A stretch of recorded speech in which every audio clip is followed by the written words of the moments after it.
तहसीन पूनावाला लगातार हाथ उठा रहे थे। तहसीन, आप खुद इन्वेस्टर हैं और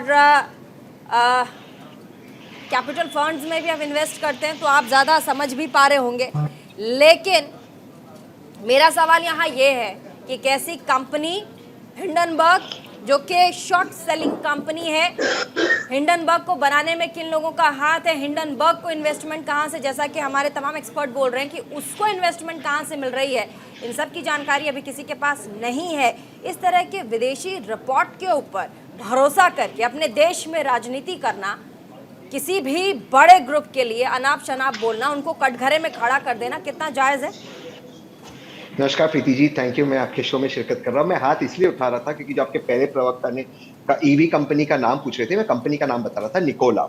और ट्रेवर मिल्टन को प्रोसिक्यूट किया गया, उनको सजा भी हुई और करीबन $125 मिलियन का उनको फाइन भरना पड़ा एसईजी में सेटलमेंट के लिए। तो मैं इसलिए नाम याद दिला रहा था क्योंकि बहुत अहम पॉइंट उन्होंने बोला। तो ये उस रिपोर्ट की एक बहुत बड़ी सक्सेस स्टोरी थी। इसके बाद ये रिपोर्ट, ये जो ग्रुप है, क्योंकि ये 2017 में बनी, लाइमलाइट में, ग्लोबल लाइमलाइट में, क्योंकि तब तक निकोला माना जाता था कि ये टेस्ला का कंपटीशन होगा। बट हम आते इस रिपोर्ट के ऊपर, और ये रिपोर्ट बहुत जरूरी है। देखिए, सबसे पहली चीज, सब हम प्रिटेंस छोड़ दें, और मैं एक डिस्क्लोजर आपके शो पे करना चाहता हूं। मैंने शुरुआत में कई बार अडानी के शेयर्स खरीदे और बेचे। इस वक्त मेरा अडानी में कोई पोजीशन नहीं, लेकिन मैंने खरीदे और बेचे। अब हम आते इस रिपोर्ट पर। पहली चीज, शॉर्ट सेलिंग गलत नहीं है, नेगेटिव नहीं है, इमोरल नहीं।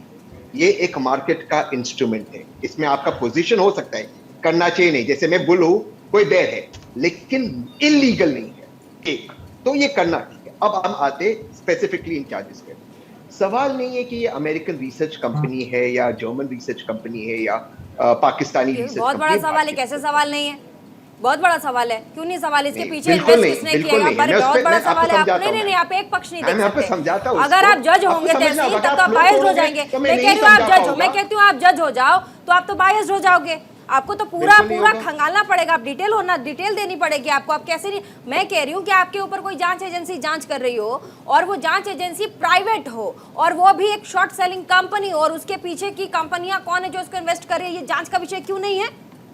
वो मैं उसमें आता हूँ और वो समझाता हूँ, क्योंकि फिर बहुत समय हो जाएगा, उतना समय मैं आपको पहली जो चीज है वो समझा देता हूँ। मैं सेकंड फेज में वो भी पहले इतना कॉन्ट्रोवर्टी अगर आप ऐसे रोकोगे तो नो पॉइंट हैविंग मी, क्योंकि मैं नहीं समझा पाऊंगा। बोलिए, मेरी बात समझ लीजिए, मैं आपके सवाल का उत्तर दूंगा। आपके जायज सवाल है, मैं ये नहीं कह रहा आपके सवाल जायज है, लेकिन मुझे समझाने दीजिए। एक, ये रिपोर्ट कौन सी कंट्री से बनी है, इसमें कोई इंपॉर्टेंट नहीं है। क्यों? क्योंकि मार्केट्स पानी की तरह अपना रास्ता खुद ढूंढते हैं। एक चीज हमें समझना होगा, अगर मार्केट्स गिरे, ये इसलिए नहीं गिरे क्योंकि रिपोर्ट आई है बात, इसलिए क्योंकि मार्केट्स को इस रिपोर्ट में कुछ सच्चाई लगी है।